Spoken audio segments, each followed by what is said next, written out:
What's up, everybody? Welcome to episode 237 of Opinions May Vary. I'm your host, JR. My co-host with me, Alex. Hello. Joining us via the Skype this week is a friend we met a couple months ago up at the Massive Comic-Con. Pretty much the highlight of one of the main highlights of con season in general, but also Massive Con, is Mr. Keith Champagne. Hey guys, thanks for having me on the show. Thank you for taking this quick time out of your insanely busy schedule. We're just going to get... to say this was? This is 237? 237, yeah. It's a good run. And you guys do it once a week? Yeah. Every week. Yeah. Do the math, that's like 19 years of podcasts. Pretty much. Feels pretty like much. it. Yeah. This might be number 237, but I guarantee it's number one in your hearts. It's soon to be. It's certainly. You bet. You don't even know. So I got to meet Keith actually long time ago. Not this past year, but the year before, when I made Brett hang around and we were talking to Keith for a while. That was also a massive, right? Yes, yeah. Also massive. And like one of the first things that drew me to him, I was looking for through my comic collector program. I saw I had books that he was doing, and he was going to be at the show that I'm going to be at. So I'm going to bring the books that I have that he's done to the show for him to sign and be like, I really like your stuff. No one ever says that usually. Usually I get, boy, Champagne, you suck. How do you work in comics? Who said that? I'm going to fuck him up. We'll get in a fight. And what was neat is that you and Tom Wynn were both there. And that was cool for me because I've always wanted to meet Doug Mankey. I don't know if I pronounced his last name. Yeah, how do you say his name? I say Monkey. Uh-huh. I always thought the E was silent for some reason, so I'd say Monk. Yeah. He might even pronounce it Monkey. I don't know. I never really asked. I just always assumed it was Monkey. Like, when Thomas said it to me, he's always said Monkey. Uh-huh. And Tom's a funny one, too, because he pronounces his last name like as the Americanized version, like Tom Nguyen instead of Tom Wynn. Oh, okay. Yeah, now, okay. Like, he's getting to be like Mr. Super Vietnamese. He's like embracing his Vietnamese heritage. Uh-huh. And so he's trying to pronounce his name the right way now. Yeah. But I just won't let him. I'm like, I refuse. Yeah, you're going to pronounce it wrong. Like, he's like an embarrassment in Vietnam. And so I realized both of these guys were inkers for Doug, and I was like, oh, so cool. So to be a fan of Doug's art, I'm also already a fan of these guys. Right. And like, but then, the best thing about going to a convention is meeting all these people face to face. And Keith falls into one of those categories where it's like, man, this guy would be like the really cool dude in school, but like he's too cool for you to hang out with. But he's such a nice guy. It feels all right. He would humor you. No, you guys are just like, kind of the same thing back to you. Like, you meet a lot of people at conventions, and some of them honestly just make you want to crawl away and hide. Yeah. You're stuck putting on a happy face and pretending that you're enjoying talking to somebody, but really they just creep you out. But so it's nice with you guys when you meet nice normal people who are just like easygoing, low key guys. It's like a breath of fresh air sometimes. So, it's just a match made in heaven here. Yeah. Oh, good. We're meant to be besties. Such a relief. Yeah. It's always that. Like, as far as Doug, too, like, Doug is, I think one of the best artists in comics. Maybe along with Pascal Ferry, probably like my two favorite guys that I've worked with, but also, like, an even nicer guy than he is. Mm-hmm. An artist, like as good of an artist as he is, he's a better human being. Just a great guy. So at the 2 years You'd ago, like him, in other words. I would hope so. Yeah, he would intimidate you because he's huge. He's like a giant power lifter. Really? Yeah. Are we talking about Doug? Yeah, we're talking about Doug. Why? He's like arguably, in my opinion, one of the best Green Lantern artists. Like when he was like, I can't to picture. Powerlifter, I guess, isn't the first thing that comes to mind. No.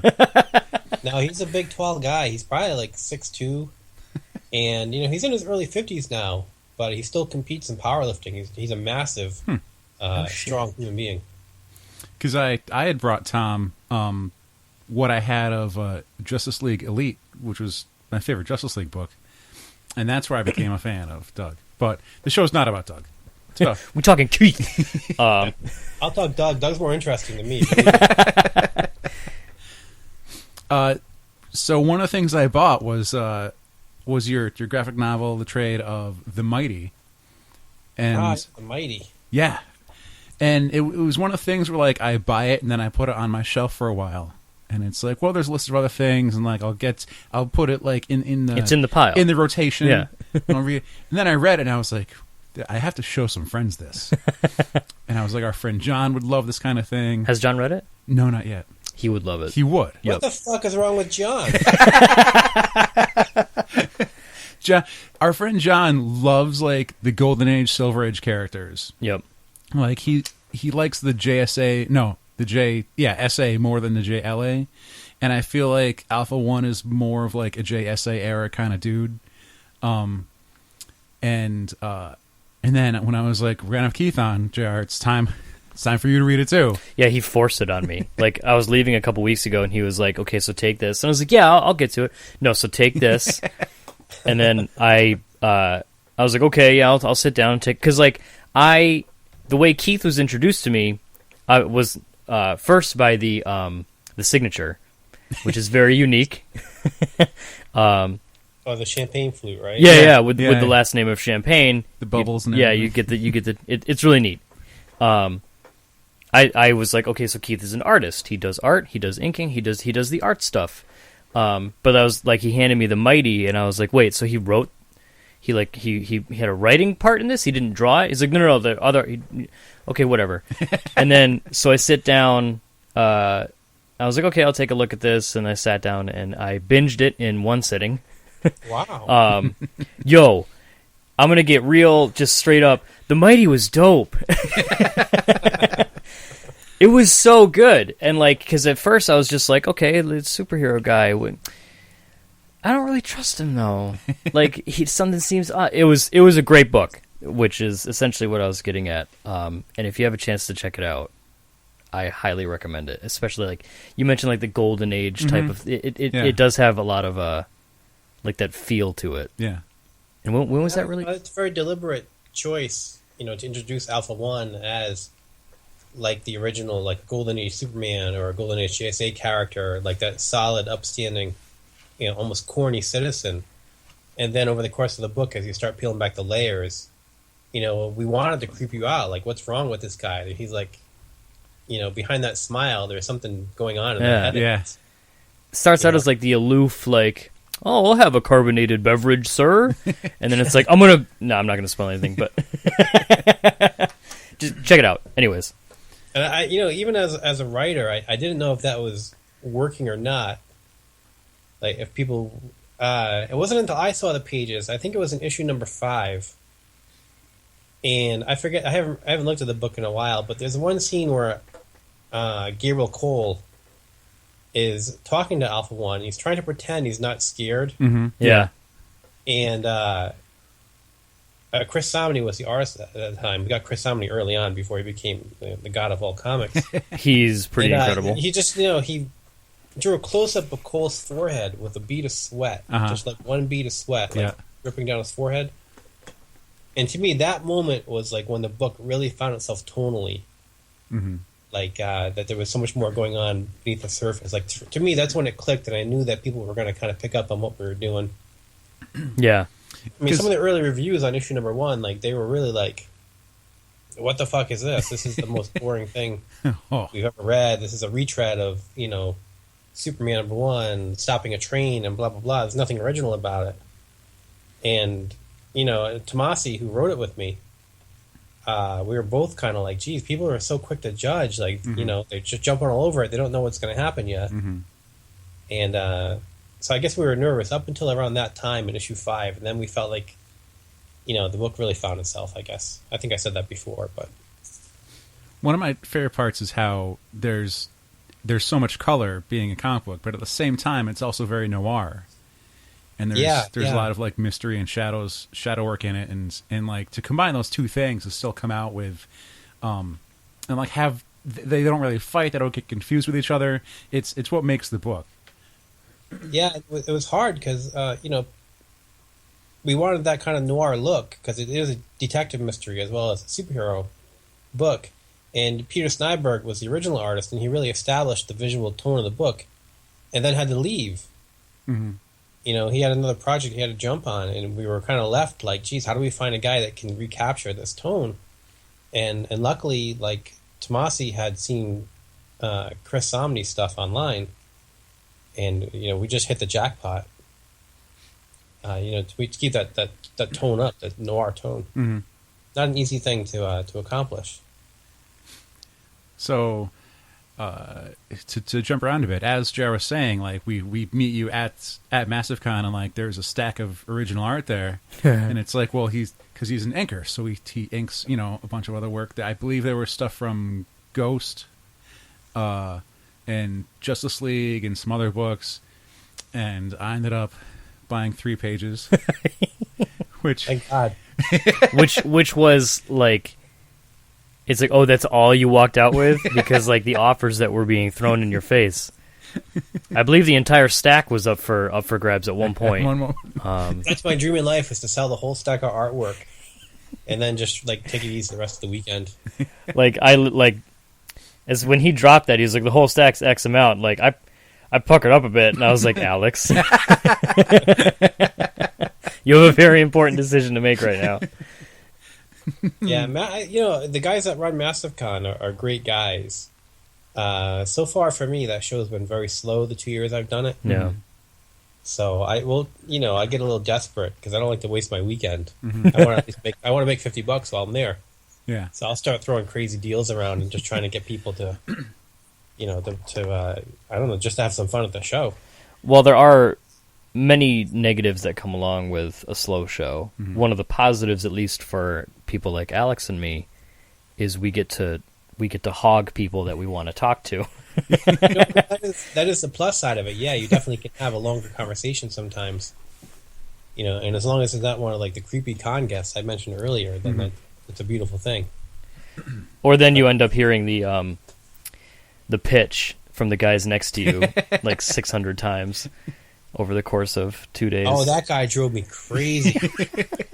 And he wasn't like, it's not like he was a dick or anything, but boy, he was selling hard. I think as we were talking to you, I think we heard it at least 3 or 4 times. So, yeah. And it was all like, it was verbatim with the same emphasis on each, blah, blah, it's about this, and then this happens. Meets Die Hard, whatever.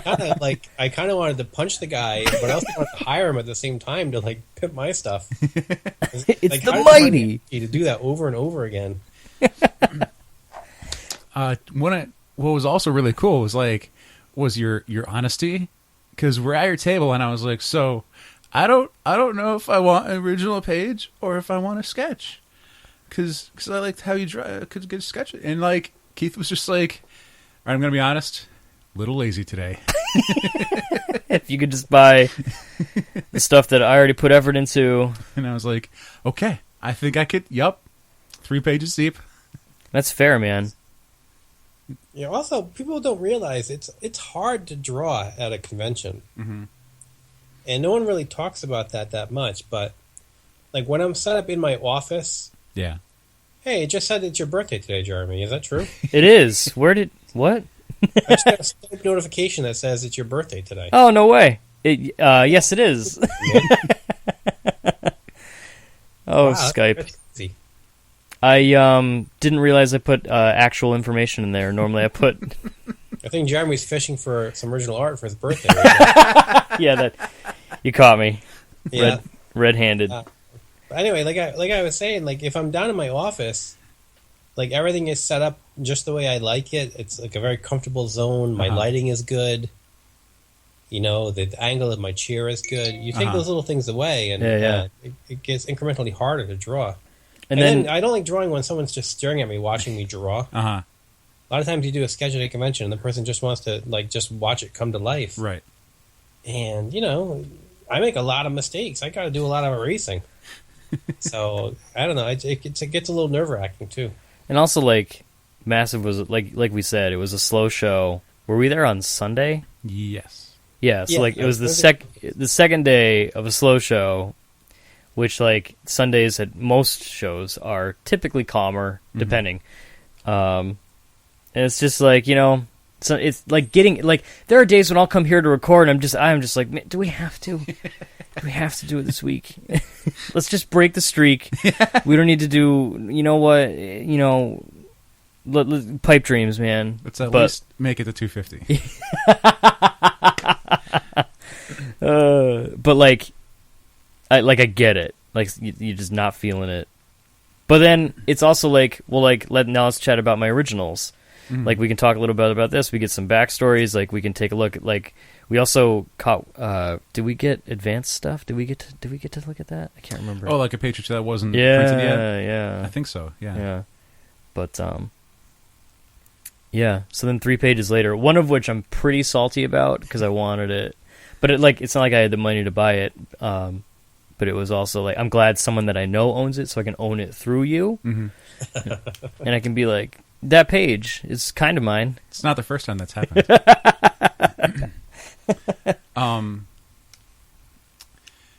Is there? Let's imagine that you can't. Some of the stuff that you've been working on, like you weren't on last week because you were in a deadline. What can't you tell us about the issues that you're working on now? What can't I tell you? Yeah. Yes. That's a trick question. Guys, I'll be honest with you. I don't even know what's going on in the stuff I'm working on right now. Do you get the scripts or do you just get the... Sometimes, but I don't really read them. Uh-huh. I mean, if I have a specific question or if I'm lost about something on a page, then I'll refer to the script, but I don't really sit around and like, oh, I can't wait to read the new issue of this or whatever. That I made. Like I just finished a comic book for General Mills, the cereal company, and for DC. They did some Justice League comics that are going to be in boxes of cereal. Okay, yeah. And I don't know what the fuck's going on in that thing. Probably. I worked with Tom Grummett on it, and he did a great job, and it looks like a lot of fun. But I mean, who knows? Aquaman's fighting some alien, and there's like a little Mara who's a little girl in there. Like, I really don't know. Like right now, this week, I'm working on Superman. I'm helping to finish out an issue of Superman, and having not read this book since the relaunch, like I see there is like a Superboy character, and I think it's Damian Wayne. Like, so there's like a young Superman and a young Robin, and then there's Batman and Superman in the book. And I don't know what's going on. They don't seem to get along, but I've been reading Rebirth, and I think we're in the same boat. I think we know about as much as you do. Yeah, and Tomasi's, writing the book, and he's one of my best friends, so I should probably read what he does. But there's only so many hours in the day sometimes, and I think even he would say the same thing with my stuff. Like, I don't have time to read your crap. I got to write my own. So, I want to touch on it really quick because I know we're running short on time. Soon after Massive, like very soon, I get a message from I think it was like on Facebook or something like that. I got a message from Alex, and he was just like, "Hey, something awful happened to someone we just had a really fun time with at a convention." What happened? Oh, yeah. I guess that would be me. Yeah. So I was on a family hiking trip in New Hampshire over the 4th of July weekend. And I was, I have 2 kids, a 12-year-old and a 6-year-old boy. And, hiking with friends and my family over the course of the weekend. We'd reached the top of the mountain. My 12-year-old had gone on ahead. I was going slow because I was with the younger kid. And helping him to, we reached the summit of the mountain, and I was helping him to, down the decline to get back to the trail. Yeah. And just lost my footing and fell off the mountain. Oh, my. So, I mean, did I fall all the way? I didn't fall like 1,000 feet down. Yeah. But, still, though. Enough. I've never fallen off, and especially lived to tell about it, I think. Yeah, well, I fell far enough that I shattered my leg. I broke my tibia and my fibula. And I was still 3 miles on top of a mountain at that point. So, you guys ever go hiking in the White Mountains? No. I've been hiking, but I can't name any of the mountains. Mount Tom, I think that's the only one. Yeah. Not a lot of cell phone reception in the White Mountains. Oh. Yep. Luckily, managed to make one call and got in touch with a friend of mine, Mm-hmm. and they were a good hour ahead on the trail at that point to let them know that I had messed up my leg pretty bad. And then actually, I made two calls. I'm sorry, I made two calls because first we called 911, and 911 was like, "Don't move, don't splint it, don't try to do anything, just wait there." And, the Fish and Game Commission will send a rescue team up there to get you. And then after that call, I managed to alert my friends that I was hurt so they would come back and get my 6-year-old at least. Mm-hmm. Right. So hours go by. I mean, it's over sitting there not moving for over 2 hours with a broken leg. And finally, one of my friends got back. Yeah. And he had met this guy just while he was hiking back up the mountain who was a really experienced hiker. Yeah. And basically, this guy, Joe, a great guy, just total stranger, was like, you know what? It takes these guys forever to get here. If you think you can do it, we should try to hike down the mountain. Uh-huh. So we worked up a rough splint for my leg. and I hiked about a mile downhill. Uh-huh. Kind of like they're supporting me and I'm hopping down the mountain. Yeah. And that took a good 3 hours to get to a mile. And at that point, that's when the rescue team intercepted me. They put me in a stretcher. Mm-hmm. And I was, I was in a lot of pain and I was a little confused. But I did notice that there were cameras, filming this whole ordeal. So anyway, this is a long story getting longer as I tell it, but it took 9 hours to get me to the hospital from the time I broke my leg to the time I got there. So I broke my leg at about 3 in the afternoon. I got to the hospital at midnight. Wow. And I learned after the fact that the cameras were for a reality show on Animal Planet. That there's a new reality show coming up on Animal Planet where they're filming the Fish and Game Commission. Oh. It's a cousin show to some show called Northwoods Maine Law or something like that, which I've never watched. I'm not really that familiar with. Right. But my whole embarrassing ordeal has been captured on film for the entire world to see. Oh, great. Do you have any choice in them showing that or not? I don't really know yet.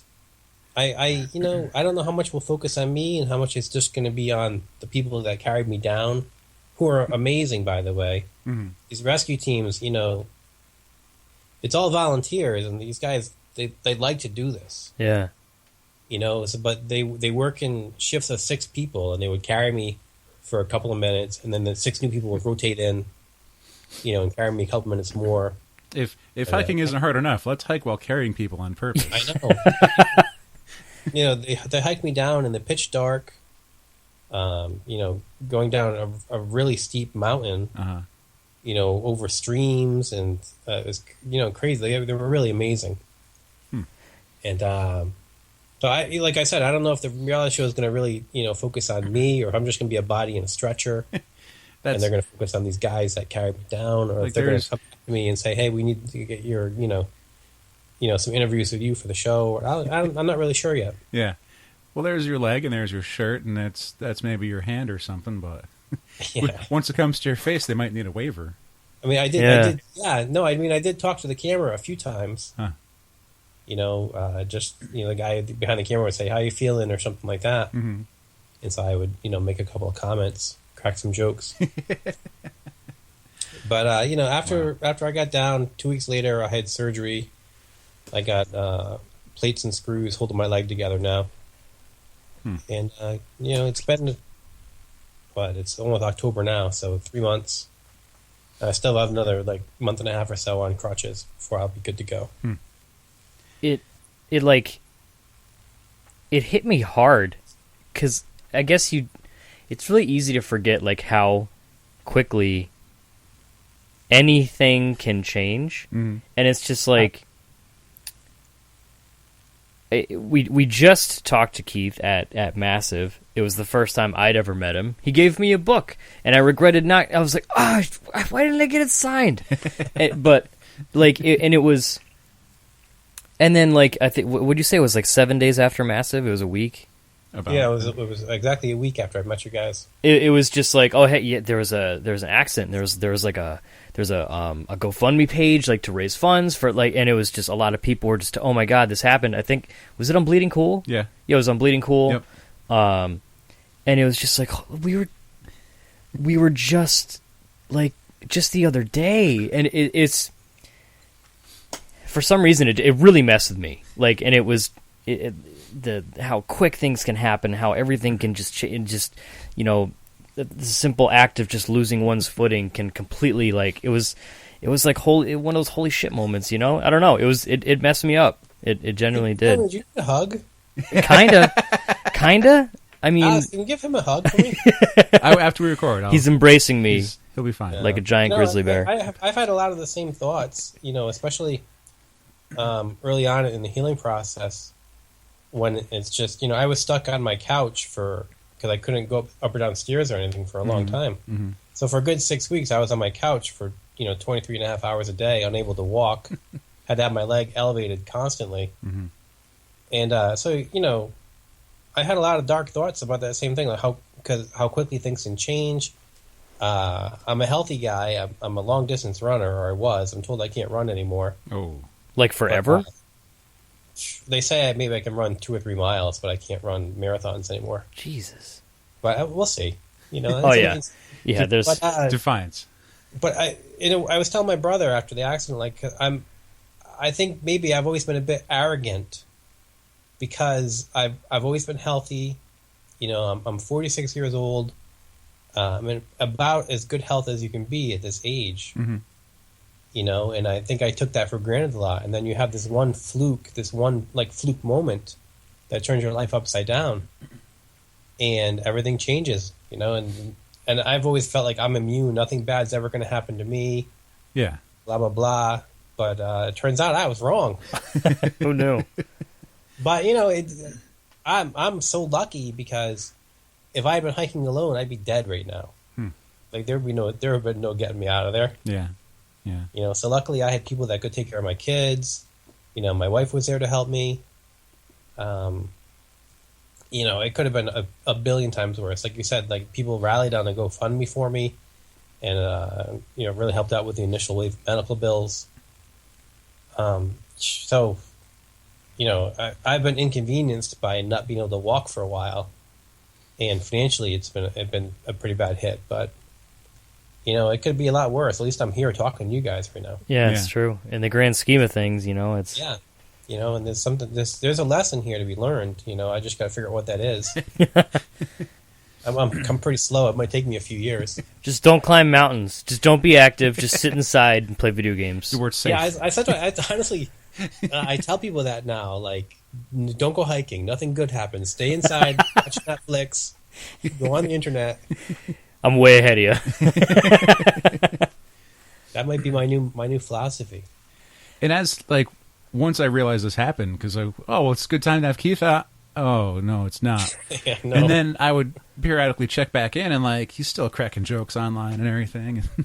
I should have done the podcast with you guys, like, early on when I was on Percocet. It would have been a much different show, because I've never had alcohol, any type of drugs. Uh-huh. You know, I'm a complete straight edge. Mm-hmm. So the first time they gave me morphine in the hospital, you know, I was like, whoa. Tripping balls. Yeah, I was seriously, like, it really hit me hard. And the Percocet really, I hated the Percocet because it made me feel so mentally sluggish, and just like I wasn't even like there half the time. So we would have had a great conversation on Percocet. I still have some. I got like 100 Percocet left. I want to try to sell them and get my medical bills off with it. But next time, like, let's do a podcast next time, and we'll all take Percocet first. And we'll just have like a complete, like, tripping balls conversation. Well, I don't think I have any Percocets. I've got I some. got plenty. I'll let you borrow some. Hey, I tell you what, we'll take that and my oxys at the same time because I had back surgery a couple years ago. Oh yeah. We'll just double up. I think Percocet are oxy, right? But they're oxy and Tylenol. Like I have mixed no together. idea. That was a joke, kids. Don't double up your medication if you're not assigned medication. Yeah, well, don't take oxy and Percocet. It might be too much oxy. Just one at a time. Just trip the minimal amount of balls. But Did you guys ever take morphine at all? no, Did you ever have No. any situation? no. So I was in an operation where I got the spine tap, the epidural. I think That's a tough one. Yeah, but that wasn't morphine. My brother got the morphine. We made a trade a couple of years ago, so he got the good stuff with the button that he could hit, and I not so much. Wow. But I don't know about that. I think you had the right of the deal on that one. oh yeah, I did. I certainly did. What was I gonna say? A while ago, we had on Taylor Wells, and she is like a cover or a fill-in colorist for Chew, and that was a fairly good time because she had like just sprained her ankle, so she's like, it's a good time to sit down and talk on the computer, I guess. It's not like she's doing much else for a little while. That should be like your guys' niche in podcasting. Like, find people when they're injured and down. Injured, they can't run away from us. That's when you catch them. You catch that moment in time on your podcast. All right, so we're at about a half an hour. If you have to get back to work, I don't want to hold you up. But if you can hang out and keep talking, we can certainly do that. Well, Well, we can definitely do it again when I have a little more, free time. Okay. of course. Can I come back every week? What if I just co-host with you guys? I'd love that. We'd let it happen. that'd be We'd amazing. find a way to make it work. All right. We might talk to some weird people, but I got to say thank you so much, and I'm very happy that you seem to be doing a lot better after such a horrific, just fluke accident. But thanks again, man. We really appreciate you coming on, even for Hey, real quick. So, Jeremy, Yeah. you're in Windsor Locks, it says? not anymore. That parents are from there when I lived with them. Oh, okay. Why? What happened? No, I was going to say, because I'm in Connecticut, too, so I was going to say we should all get together for some wings or something. Because we're still in Connecticut. Yeah, Where are you guys in Connecticut? we're in Enfield right now. Yeah. Yeah. Enfield. Oh, It's yeah, like- Yeah, so you guys are out near Lego. Yes. Yep. Yep. Yeah, I work at Lego once in a while. I go in there. And No I shit. do stuff for them. Huh. That's awesome. So next time I head out to Enfield, I'll let you guys know. We'll grab some wings. Yeah, we'll have a do. nice follow up on this one. Can come record in the studio. Yo, You should do that in studio guest. that would be totally radical, and now my hopes are just skyrocketing. I might wet myself with excitement. But thanks for coming on. Really appreciate it. Best of luck with all the books that are coming up. And also, go read The Mighty. The Mighty was so good, dude. Jesus Christ. But There's also Kickstarter. We'll talk more about this after we sign off. yeah. We'll once we get Yeah, we got plenty left to cover. We didn't do a lot of actual comic talk today. we'll get This to is it. like getting to know your first date. Yeah. But all right, man. We'll let you get back to work. Thanks again for coming on. Thank you, guys. Have a great day. See ya. All right, so that was our chat with our new best friend Keith Champagne. We mentioned that he does a lot of work, but we said The Mighty, and that was kind of about it. But you can see There's so much more. you can see a lot of his inks, things like that. I'm just on the DC website. Batman, Firestorm, Green Lantern, Blackest Night, which was, you know how I feel about I'm a big fan of Blackest Night. JSA, a lot of different Nightwing, Robin, Supergirl, everywhere. So 3 of the pages that I bought, I believe, were Justice League or the Justice League America. yes, I think Whichever so. one's Yeah. Doug had penciled. Yep. Doug Monkey. I still don't know how to say it. And Muhammad. we had a guy who, anyways. So again, big thanks to Keith for giving us time out of his day and joining us. So now it's up to Alex and I to keep you entertained. I also want to throw out, if you can follow Keith, he might have more Kickstarters in the future. There's a Kickstarter that ended a while ago and should be ready to be distributed soon. Was called The Switch. So if you can find any issues of that, even though They put out extra sometimes. Yeah. If you see him at a show, see if he has it at his table. That's how you got Megalopolis, right? Yes, that is exactly how I got Megalopolis. From Gail Simone, yeah? Mm-hmm. Or was it Jim? Did you get it from Jim and then have it signed by Gail? Don't remember. I can't. But it was when they were next to each other. Yeah, that was in Boston. You could just bring it right there. It's like, I'm gonna... I'm well aware. I'm so excited. Also, the mighty printed up by Dark Horse. Yep. I was blown away by how good that book was. There's plenty of times where when we were like concerned, it's like, yo, Dark Horse is losing their Star Wars account. Like, what are they gonna do without Star Wars? And they've really like worked at. I want to figure out if they're approaching artists or if creators are approaching them. Right. Because there's been like a lot of established makers getting like independent books out through Dark. Because Megalopolis is through Dark Horse. This was through Dark Horse. Dr. McNinja's through Dark Horse. Mm-hmm, mm-hmm. But like in McNinja, that was already an established webcomic. Yeah. That ended up getting printed up. So like that has been out for years. So it's not like a new property someone brought to Dark Horse. Right. So someday we'll hunt that down and look into it and tell you guys. Do some research. Yeah. But that was a lot of... I can't wait to have him back on. Because I also want to ask more about like the difference between like writing to inking and like which is... Oh yeah, there's so much more. Which is more better. Kind of had to pick and choose. But how start ink book?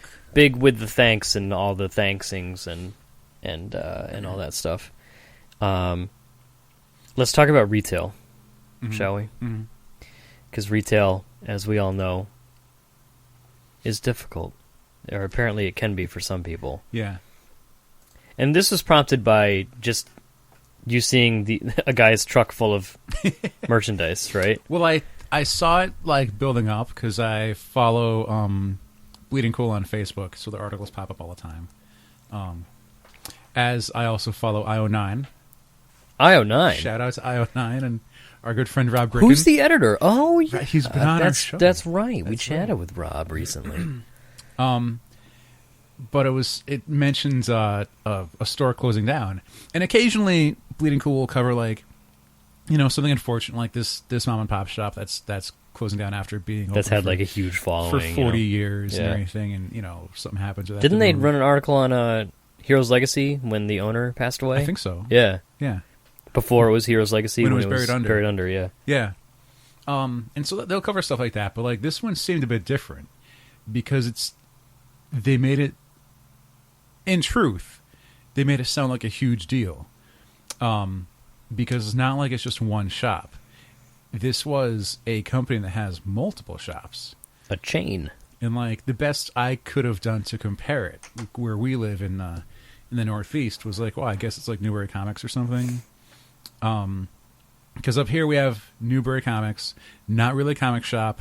Yeah, they carry a couple comics, like some new stuff that comes out, but they don't really have back issues, which I recently read into. If you're a newsstand seller, you can return unsold comics to the publisher. So this way you don't just end up with boxes and boxes of back issues that you can't sell. And depending if it's even worth their time, they might just credit. They'll say, we'll credit you for any unsold merchandise. Just throw it out. Yep. Which for some fans, that's inducing tears. Mm-hmm. Dude, I was at a media play years ago when I saw someone systematically tearing covers off books. Stripping. It's called stripping. Just tearing the covers off to be like, oh, it's damaged, and we're only going to send back the cover. And we'll just throw the rest out. And you get a credit for the book. It's mostly the type of format, usually is called mass markets. It's the really tiny, shitty paperbacks that cost like 5 cents to produce, is my guess. And you rip the cover off, or the back cover if there's no barcode on the cover, and you send it back, and then the book. But can't you like do that in the back somewhere? I mean, I've seen other stores do that in the back. I've never seen anyone do that on the. This was right out front. Yeah, that's a little Made me sad. Yeah, Hastings looks like it has 126 locations in North America. So I don't know Or how at least many the United States. How many? What was I? Lost it. Newbury. I don't know how many Newbury Comics has, but like Googling. I know of 4. Like I've been to maybe 4, and I know there's more around. 29 Newbury Comics locations. So that's not even a quarter of what Hastings is. Yeah. So from what I read, they're like through the Midwest. They're headquartered in Texas. They're up some of the Northwest area. 100 stores. Yep. Arguably the biggest comic book store in America. Well, like the largest chain that sells Yeah. Yes. a massive variety of comic books. Because like you can get comic books at like a Barnes and Noble. Okay, yeah, but it's going to be like a handful of DC and Archie and like SpongeBob. It's not going to be like when you go to like your comic shop and you see the wall. Yeah. Like they sell like comic books. Vertigo, They also sell every other title, and yeah. And they also sell like the figures and like the multimedia. Like the closest thing that I come to is Media Play. Yep. God, I loved Media So Play. much love for Media Play. I worked with some people at current job who worked at the Enfield Media Play, and like they all were like, I loved that job. Media Play was big ups to Media Play. It's really a shame. But like as much as we enjoyed it and liked it, they're not around anymore. Yeah. So I don't know what that says. So when reading about Hastings, because it's like they'll sell novels, they'll sell comics, they'll sell music, video games, and figurines and toys and stuff. And then they also have a huge like buy and sell market where you could bring in your old stuff and hopefully get more than you would at a GameStop. Yeah. But one of the things they were saying is that it's tough to make all these different things cross promote each other. Which to me, I'd be like, as long as you have enough money, why wouldn't I buy my Spider-Man video game with my Spider-Man comic with my Spider-Man action figure? Because I'm a huge Spider fan. I'm really not though. You could send, you could send mom and dad or mom and grandma in there, be like, just buy me Wolverine stuff for Christmas. Yeah. I'm sitting here trying to think like, would I? Like I like Batman books, but then I do have Batman art on my walls. I have the Batman video games. I was sitting here ready to say like, I read Batman, but I don't have all the Batman stuff. No, I do. But like, so we frequent a store called That's Entertainment. Yep. And by frequent, I mean like, it's all the way over in Worcester. It's at least like 40 minutes for us to get there. That's good traffic. and we make it like, I think like once a season maybe. Yeah, that's fair. In business world terms, that's once a quarter, I guess. But they're that kind of store. But as far as I know, they only have the one location. I think they have 2. They have 2 now. Yeah, they have 2. But like, they have vinyl records, they have comics, they some vintage stuff. They do Magic the Gathering cards and all these things. And like we have a ball in there and we look around at everything and go, hey, look at this, but how much do we actually spend? Yeah. Most I've spent there in one session or whatever was like $70, and that's because I bought the Justice League New Frontier hardcover because they were doing a sale. Other than that, oh no, I bought the volumes 2 through 5, the hardcovers of Ex Machina there, because I couldn't find them anywhere else. Yeah, complete. Because I bought the first hardcover and then I need the rest of the series in hardcover, but I couldn't find them anywhere because I don't think they're currently in print. I'm not going to say how much the most I've spent there. But there's the capacity to spend a lot there, but spending a lot there is rare. You could also just browse for hours and then not actually buy a damn thing. But they're the type of store that has like the pull list for people. Yeah. You can, like as we do with our local comic shop, you can go in and say, hey, can you pull these books for me every week? I'm going to make the commitment to buy them from you.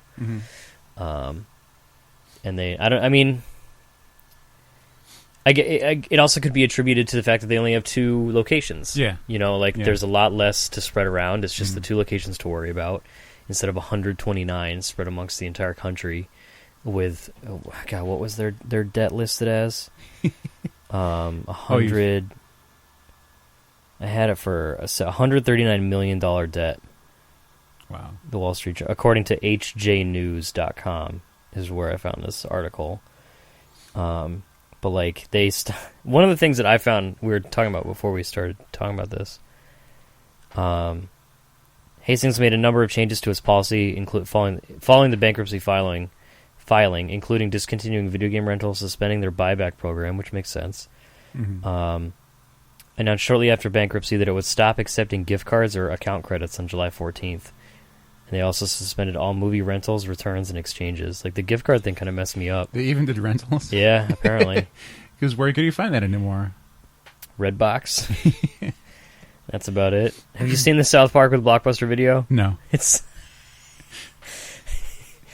How would you ever assume, like, if I were to tell you, hey, yeah, take Blockbuster Video and relate it to The Shining, could you get there? Because South Park did. Huh. Randy bought a Blockbuster thinking he was gonna he's like, we're gonna be rich, like people love renting movies, and it eventually Blockbuster it's haunted by the ghosts of people who used to rent movies, and he gets more and more disgruntled, so it turns into The Shining. Okay. And he ends up freezing outside. That was a good episode. I found one of the original posts that was on Bleeding Cool was Hastings owns $1.6 million to Diamond and $2.5 million to Funko. Yep. What's Funko? Maybe you should cut back on those pop vinyls. No, man, you need to just load it up. All the pop vinyls, those Funko Pops. Load it up with pops. So many. All the pops. More than you could ever sell. Anyway. How many pop figures do you own, Alex? Me? Yeah. Alex, the collector of things. I'm looking at 4 of the same Eric Scarecrow statue, all different colorways in increasing rarities. One is one of 5? 6. Yeah. Yep. And behind you is some pretty rare, the Harley Quinn statue and the Batgirl. There's the Eagle Moss up there with the Sinestro bust. Yeah. A lot of varying degrees of rarity in these collectibles. So with pop figures, obviously you're probably a big fan. To be honest, yeah, I own 1. I didn't know that. I thought you owned 0. That's why I was hyping this up. The number's 1 because it's not on display. It's in the eBay pile. It's in the pile of junk that I need to sell and get rid of and get it out of my house. Right. Yeah. And that is a Hulk that we found at Kineticon. Oh yeah, we found it while watching Super Art Fight. Yeah. I think Joe found it under his seat. Under someone's chair. Yeah. Thanks, Super Art Fight. You guys always come through. You want this? Maybe I could sell it. That lived in my trunk for the better part of a year. Yeah, it's a little dented now, but it's just a pop vinyl. Yeah, so. The Hulk vinyl too. There's been 15 of them. Exactly. Exactly. They make we just got in the pops for Hateful Eight. Remember the Hateful Eight? Wow. The movie. Yeah, they're making pops now for it. Okay. So. There's pops for literally everything. They just did. They're going to do Animaniacs and Pinky the Brain too. Mm-hmm. I'm surprised they haven't already. Right? They're coming out with dogs, and there's going to be a German Shepherd. Just a dog. It's a line of dogs. Okay. It's Golden Retriever, German Shepherd, blah blah blah. Well, since that's the original idea, they don't have to pay licensing to that. Exactly. Oh, yeah. Nobody owns dog. I own the rights to German Shepherd. Since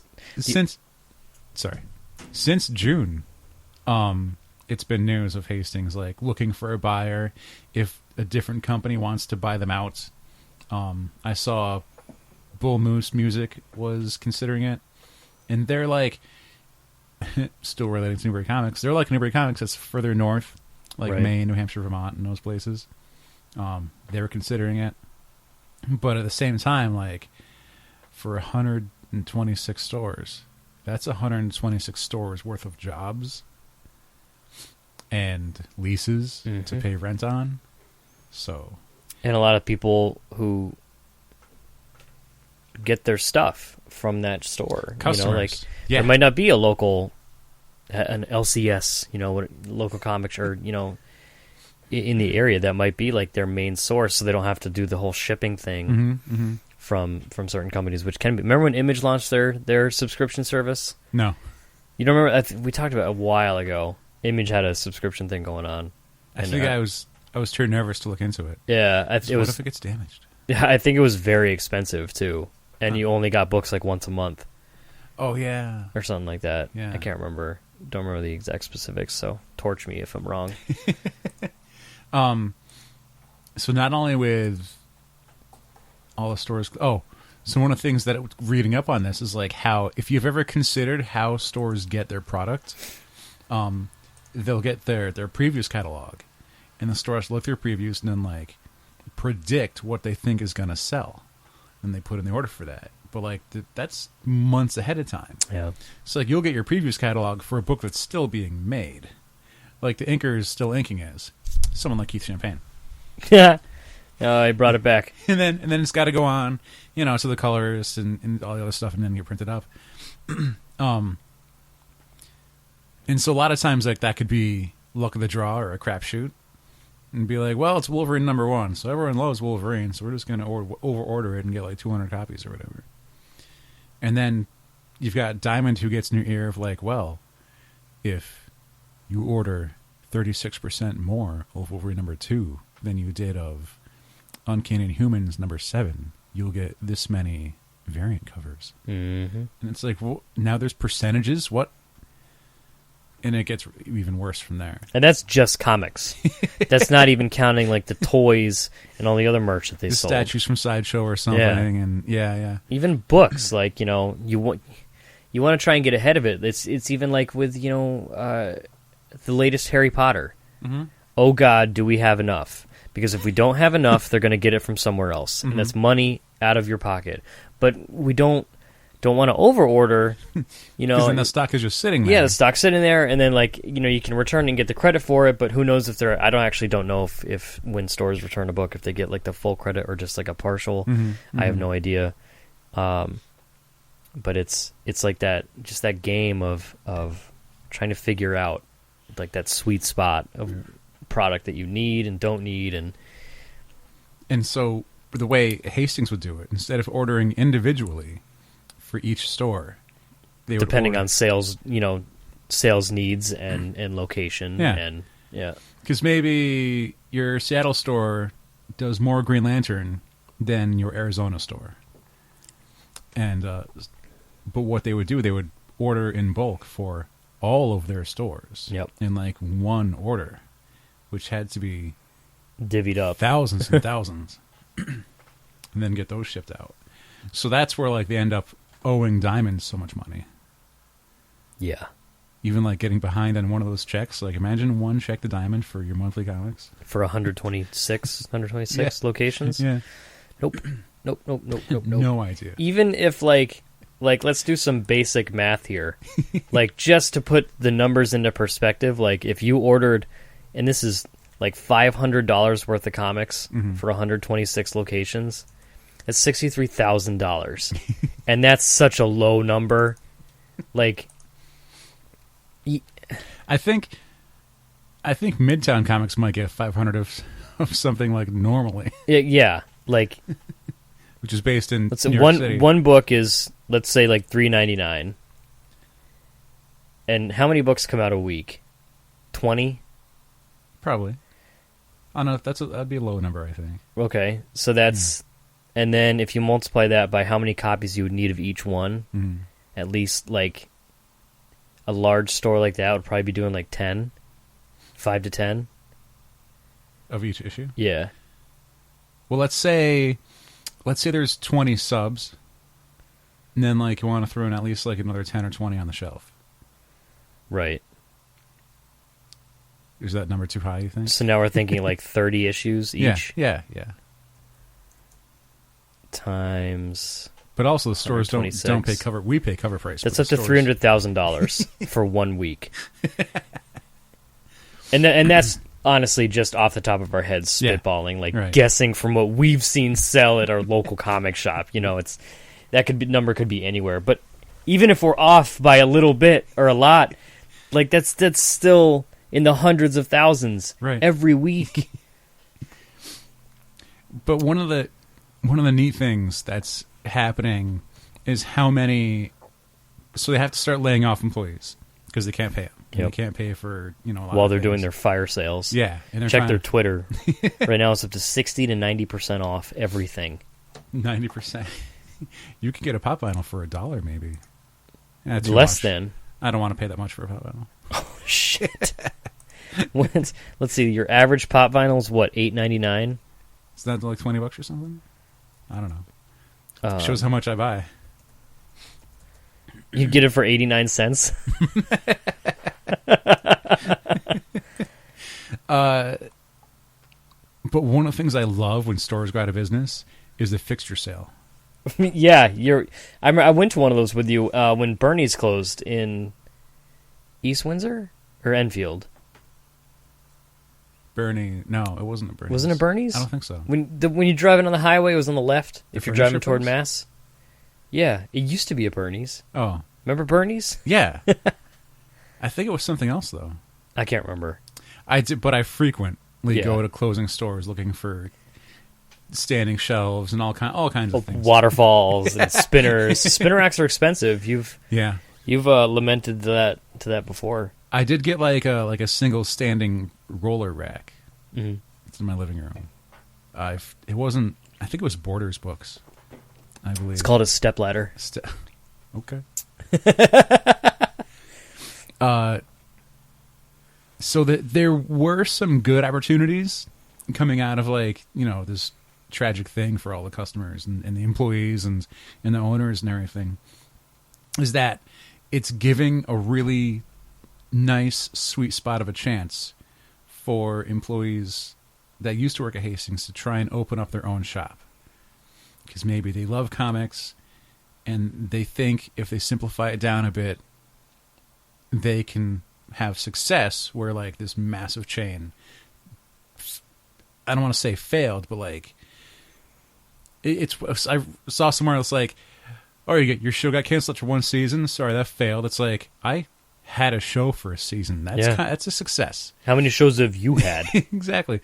So, for them to be, to open up 120 something stores, they did pretty good. It's unfortunate they're falling down now.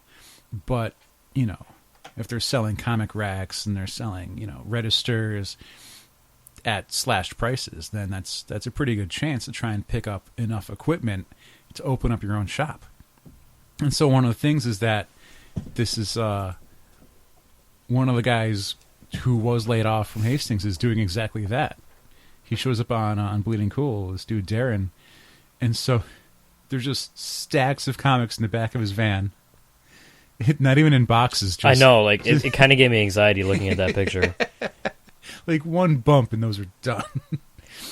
But he's thousands of comics. Oh yeah, thousands. Like the weight on the thing must be like about to tip over. But he's getting a good starting stock at an insanely low price. He might know a guy who has a place up for rent that he might be able to get a deal on. Yeah. And if it's the kind of thing you could see coming since June, and they expect to be fully closed by the end of October. Get your financials in line. Then you could, start hunting. You don't have a job, so having a few months at a time to try and set up a place and paint the walls and everything and figure out your security deposit. But one of the things that I had chuckled at in one of the articles was that Hastings would also buy collections from either other collectors or other closing stores. Yeah. And they wouldn't really discriminate. So they would end up with the same pile of unsellable 90s comics. Get your brigade number one. I love dumping on 90s comics so much. It's what got me in, but at the same time, it was such a drain on the business. I've had at least, because a lot of my friends who work friends, people that don't really know Alex, they know of Alex because I'll mention my friend he does well with the buying and selling. Like, and I've had at least 4 or 5 people in my time come up to me and say like, "Hey, your friend, I have some comics that I'm looking to get rid of. Do you think they'd be interested?" And I'm like, "What do you have?" You know, like he can turn a profit on pretty much anything. And they're like, "Yeah, it's like a lot of the, you know, when I was a kid, like a lot of the comic." Okay, when were you a kid? Was it the 90s? Yeah, like old X-Men, you know, like. Okay, give them away if you can. Otherwise, you can probably just chuck them. Yeah, You'd be doing the world a favor because then it'll increase the value just a little bit more. Of the rest of them. A friend of mine from work was like, "Oh, I bought some comics at an auction. I don't know if they're worth anything." And I was like, "Well, what'd you get?" And he's like, it says Malibu and Ultraverse. And I go, "Burn it. Just have a fire. Start burning." He's like, "Really, that bad?" I'm like, "Yep." What if it turns out years down the road, because all the people like us are telling like your 90s comics are worthless, so they just all get destroyed. And there's like, it gets to the point where like they're rare. Holy shit. 90s comics are the most sought after generation. Like that decade of comics. I recently had a switch because I went to Brimfield Flea Market. No, not Brimfield. Mansfield. Right. In Connecticut, and a guy had a whole ton of Valiant stuff, and I was like, well, I think I remember like way back Justin saying like maybe the old Valiant's going to come back up in price because of the new Valiant, and like I think they're going to make a Ninjak movie, and so lo and behold, price on the first appearance of Ninjak's going up, which is like which I think is like Bloodshot number 7 or 4 or something. Mm-hmm. And so I bought a couple Bloodshot issues, which normally I would have thrown in the trash. You never know. Could I get $7 if I pay $1 for this? We'll see. You're a more patient man than I. But yeah, I mean, it's personally coming from someone with a decade of retail experience under their belt. It saddens me to see a chain like that closing, because it just means more business going to Amazon, which boom. I'm not a fan of. You know, shop locally if you can. Support the businesses and all that. If it wasn't obvious way back, it was a little while ago when we had Chris from Boxes in Action. Yeah, Boxes in Action, and we got to the end and we're like, so if we want to buy our stuff, where can we find it? And the first thing he said was, well, first of all, support your local shop. Yeah. And like, it wasn't on air, but me and Jared look at each other and go, like an approving nod, but we didn't say anything. Yeah. It's like, kudos. Good start. Yep. Respect. Yep. But it's a bummer, especially because 126, I'm going to do some more math here. 126 stores, I'm going to guess they have at least 25, I'm going to say 20 employees per store. That's 2,500 jobs. You know, and that's probably lowballing it if I had to guess. Mm-hmm. You know, it's a bummer. And but it's not saying that like each of those is going to spring a new. Yeah, I mean, the upside is possibly there might be some mom and pop shops, smaller shops, whatever, popping up. Mm-hmm. People living their dream, you know, opening their own store, but they never really had like the base to get started. You know, there are those happy stores, but it's just a bummer hearing about all the chains. Like, I feel like all the news in retail nowadays, well, another store is going under. Like, guess I'll just continue going to Walmart, because like it's Walmart, Target, and Amazon. I don't see news covering like grand openings as much. Yeah. Like an opening store isn't as much news as a closing store. That's because it's not juicy. Like, that's the thing. Like, people talk about like Barnes & Noble, like, oh man, Barnes & Noble closed, 7 stores last year. They also opened 4, but nobody cares about that. You know, it's leases expire, and then sometimes we'll be like, well, it's not profitable to stay here, so we're going to move. Like, it happened in West Hartford. Yeah. In Connecticut, there used to be a Barnes & Noble in West Hartford, and they shut that one down. And then, like a decade later, they opened a new one in Blueback Square, which is beautiful. The Staples in Enfield moved next door. Have you been in it yet? I have. It is so small, but like it still has everything you need. Yeah, and it's actually they're taking on a smaller footprint. They're paying less on their lease or Yeah. whatever. So they literally moved down the plaza Strip mall, to yeah. the very next spot. Yep. Smaller location, lot like the entire aesthetic of the store is a lot. It's very much upgraded. Yeah. To put it in the worst verbiage possible. You would think like with the economy. So with the economy, there's always like political leaders and governors and whoever saying like, getting this contract will ensure new jobs, and it's like that's a positive spin, for news items to look at. Yeah. Like, well, this new store opening up is going to give us 10 more jobs in this town. And well, like maybe the town could use those 10 jobs, all 10 of them. How much time do we have left? Oh, we're over. Oh, okay. There's a store in Springfield that I watched close down right in front of me. And I bought all the guys' HeroClix. Savage. And then sold them. I remember that. You had buckets of HeroClix. Like buckets. I bought this dude's entire set for $300, and then I sold it for $3,000. God damn. Patience. If you got the means, because like It's like you got to spend money to make money. I had a car in 2006. I had my 1990 Eagle Talon TSI all-wheel drive. I love that car. Mm-hmm. I saved up my money for that car because I was a big DSM fan. I'm appealing to my car fans right now. Saved up my money for that car all summer, my first year at Six Flags. Mm-hmm. Bought the car, had it for 6 months before the engine blew, or the oil pump seized. So the engine was fucked. Then I put a shitload of money in repairs. Never got it running again. Oh. Since that car is in 1990 and there's a huge like enthusiast thing, like I could have parted it out and gotten my money back. Yeah. Okay. But I do not have the skills or the patience to do. So I sold it for $500. Oh. Guy towed it off. This guy Turbo Tony, who used to make his living just sandbagging like douchebags in like Hondas and stuff, because he had an old like mid 90s Hyundai Elantra. Uh-huh. And it was on the outside, it was a Hyundai Elantra. It was a piece of shit Elantra with like a big exhaust pipe on it. What people didn't know is that he took a 4G63 engine, the engine that was in my car, turbocharged, with a massive turbo on it, and like he locked the differential, so it was an all-wheel drive car.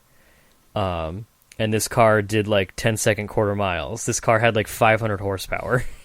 So he'd roll up in his Elantra and be like, "Yo, $500 says I can whoop your ass," like, and he would just fucking annihilate. Anyways, those are the stories that I've heard about this man. For all I know, I've seen pictures of the car, but I never saw it in action. Car stuff. Yeah, he showed up and bought my car. He had mercy on me because I was asking for like $1,000. He's like, "I'll give you $500 for it, and I'll tow it out." And I was like, "Just fucking take it. Just take it away." Yeah, it made me almost cry every time I looked at that car and how much money I put into it. Fucking Victor, Aaron Victor, dickhole. But Maybe at a later date I'll talk about the store that closed in Springfield. Yeah, we'll get into that. There was like a series of calamitous events that led to their downfall. We're gonna get the timeline soon. We're gonna talk about that. Yeah, it'll be fun. But we'll save it for another time because I believe we are a little over. I don't know. I don't even know how far. Anyways, huge thanks to Keith. Super glad to hear that he's getting back on his metaphorical feet, and his real feet. Mm-hmm. That was a true pleasure. Hopefully we'll have him on again sometime soon. Maybe even he said it. Maybe even in studio, in the studio, because I didn't even know he lived in Connecticut. Well, big thanks to him, and that was super super duper fun. So until next week, I guess. I'm JR. I'm Alex, and for Keith Champagne, this has been episode 237. I'm so chill right now. I just turned 30 years old. This has been episode 237 of Opinions May Vary.